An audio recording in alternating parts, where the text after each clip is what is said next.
কিন্তু ডক্টর ইউনূস আসার পরে কে যেন হাসিনাকে জিজ্ঞাসা করছে কঠিন বিপদে আছেন কোন দোয়া করতেছেন, তখন দোয়ার নাম বলতে গিয়ে না পড়ি না, কারণ পড়বার গেলে ওই নাম বারবার মনে হয়। নবী ইউনূস নবীরে খাইল মাছেতে গিলিয়া, ফেরেশতা পাঠাইলেন আল্লাহ ইসমে আজম দিয়া, দমে দমে সে হরদম পড়ে সে ইসমে আজম। মাছের উদর হইতে বাঁচাইল প্রাণ, সবাই বলেন আল্লাহু আল্লাহু, তুমি জাল্লি জালালুহু, শেষ করা তো যায় না গিয়ে তোমার গুণগান। আল্লাহ ইচ্ছা করলে আমাদেরকে ভারতে পাঠাবার পারতেন না? তাহলে কি পাইতেন? আল্লাহ পাইতেন না ভগবান পাতেন?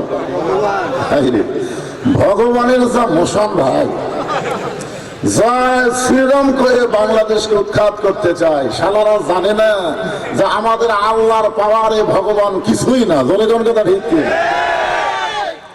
ভগবানের ভ বাদ দিলে গবানের কোন অর্থ ডিকশনারি নাই। গবানের গ বাদ দেন, বান মানে বন্যা, দুনিয়ার কোনো মানুষ চায় না।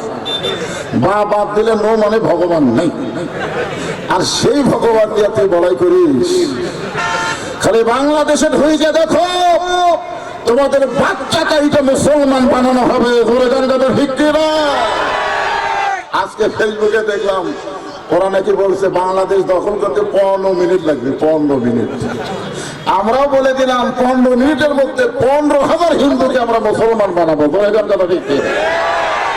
আল্লাহর প্রশংসা করার পিছনে কারণ হলো আল্লাহ আমাদেরকে এমন একটা দেশে কবুল করেছেন যেই দেশে আমরা বাপ দাদা 14 গোষ্ঠী মুসলমান। জনগণ ঠিক কিনা? মুসলমান হওয়ার পর কারণে কি পাইছি? আল্লাহ। জনগণ কি পাইছি? আল্লাহ সম্পর্কে একটু চিন্তা করে দেখেন তো। আল্লাহু লা ইলাহা ইল্লা হুয়াল হাইয়ুল কাইয়্যুম। মন যদি চায় আলিফ বাদ দেন, লিল্লাহি মা ফিস সামাওয়াতি ওয়াল আরদ। আবার মন চাইলে আর একটা লাম বাদ দেন, লাহুল মুলকু ওয়া লাহুল হামদ।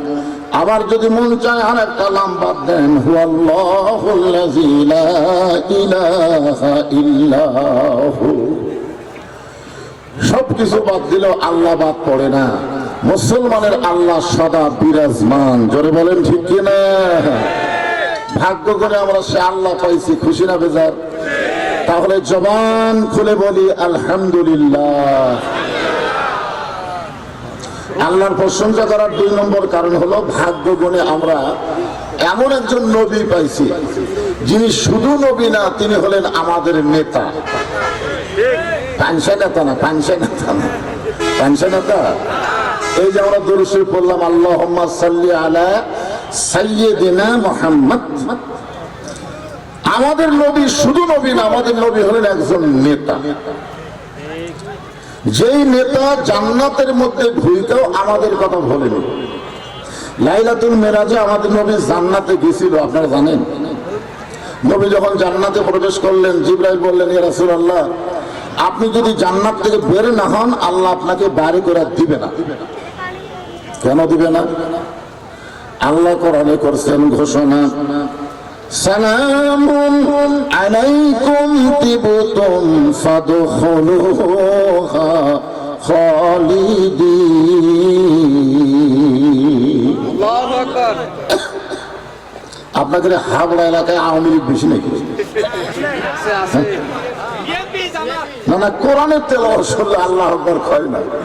বাংলাদেশে একটা দলই আছে যারা জীবনেও ভুল করে আল্লাহ আকবার কয় না। বলে কোন ঠিক কি? সেই দলের নাম হলো আওয়ামী লীগ। তো কোরআনের তেলাওয়াত শুনলে মুখ বন্ধ রাখি, এরা কোন মুসলমান দেয়? আল্লাহ কোরআনে বললেন, ওয়া ইযা তুলিয়াত আলাইহিম আয়াতুহু জাদাতুহুম ঈমানা ওয়া আলা রাব্বিহিম ইয়াতাওয়াক্কালুন।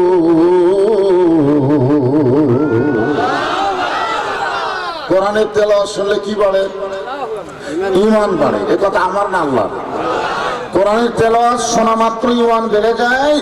আর ঈমান বাড়ার লক্ষণ চুপ থাকে না। আমরা 15.5 বছর চুপ থাকার কারণেই তো হাসিনা ইচ্ছা মতো চলছে, ধরে কোন ঠিক কিনা? ওর মশান দেখে 41 সালের আগে নামবই না। আল্লাহ কয় বেশি বাড়িস না রে, 24 সালে থাকবার পারবি না, পলায় দেওয়া লাগবে, ধরে কোন কথা ঠিক কিনা? তুইজ্জু মান তাশা তুযিল্লু মান তাশা বিয়াদিকাল খায়র ইন্নাকা আলা কুল্লি শাইইন কাদির। খালি চুপ থাকা। আমার এলাকায় মানুষ চুপ হয়ে যাওয়ার কারণে গোস্তের দাম দিন দিন বাড়ে। 550 টাকা গোস্ত কিনছে, পরের হাটে 600, পরের হাটে জামাই আইছে, শাশুড়ি বলছে 2 কেজি দাম, তো 1200 টাকা নিয়ে গোস্ত লাগবে, যে 2 কেজি দেন। গোস্তলা বলছে যে ভাই এখন হলো 1300, মানে 650। এখন খরিদ্দার চিন্তা করে দিন দিন 50 টাকা করে বাড়তিছে। এই যে আমরা মুখ বন্ধ করে থাকার কারণেই তো বাড়তিছে, জয়গান ঠিক কিনা? ও তখন আস্তে করে ওই যে কষায়ের কাছে যে দাও থাকে গোস্ত কাটার, ওটা খপ করে নিয়েছে, নিয়ে যে কাঠের উপরে গোস্ত ছড়ে ওই কাঠে মারছে, লাগছে লাঠি মারে কান্দের উপরে দাও তুলে বলতেছে এখন বল কত করে কেজি? তখন বলছে যে ভাই আপনি যা দিবেন তাই, আপনার কাছে কোনো দাম নেই। তার মানে বোঝা গেল বাংলাদেশের মুসলমান চুপ থাকা যাবে না, জবান খুলে কোরআন তেলাওয়াত শুনলে আল্লাহু আকবার বলতে হবে, ঠিক কি না? শীতও থাকবে না, ঘুমও থাকবে না, শুনতেও ভালো লাগবে ইনশাআল্লাহ। যে কথা বলতেছিলাম যে নবী যখন জান্নাতের ভিতরে, আমাদের নবীর সঙ্গে একজন ফেরেশতা ছিল। নবী যখন জান্নাতের ভিতরে, তখন নবীর সঙ্গে কয়জন ফেরেশতা? আর আমরা যারা এখানে বসে আছি আমাদের সাথে কয়জন আপনারা জানেন না? একলা তখন 10টা ভোট দিছিলেন, খালি মুড়ি ছিল।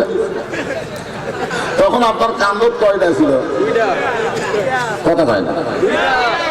তো ফেরেশতারা তখন আল্লাহ কি বলছে? আল্লাহ যে এক বাপের জন্ম হয়ে 10টা ভোট দিল, এর বাপ কয়টা? তুমি এক বাপের জন্ম হয়ে 1 ভোট দিবার পারবা, 2 ভোট দিবার পারবা না, বলে কোন ঠিক কিনা? আল্লাহ বলতেছে লেখ, তোদের ইচ্ছা মতো লেখ, সাইল মতো মার হবে। সাইল মতো মার বোঝেন? যদি ফুলগুলো হয় অভিমানে ঝরে যায়, আমি মালা গেথে বলো কারে পরাবো, সে যে কেন এলো না, কিছু ভালো লাগে না, কবরে আসুক তারে আমি সিল মারিব। কি মারবি? তোমার 2 কান্দে 2 মোহরি লিখিতেছেন ডায়েরি, 2 কান্দে 2 মোহরি লিখিতেছেন ডায়েরি, দলিল দেখে রায় দিবে, টাকা পয়সার নাই কারবার। সবাই বলেন আছেন আমার মুক্তার, আছেন আমার ব্যারিস্টার, সেই বিচারের হাইকোর্টেতে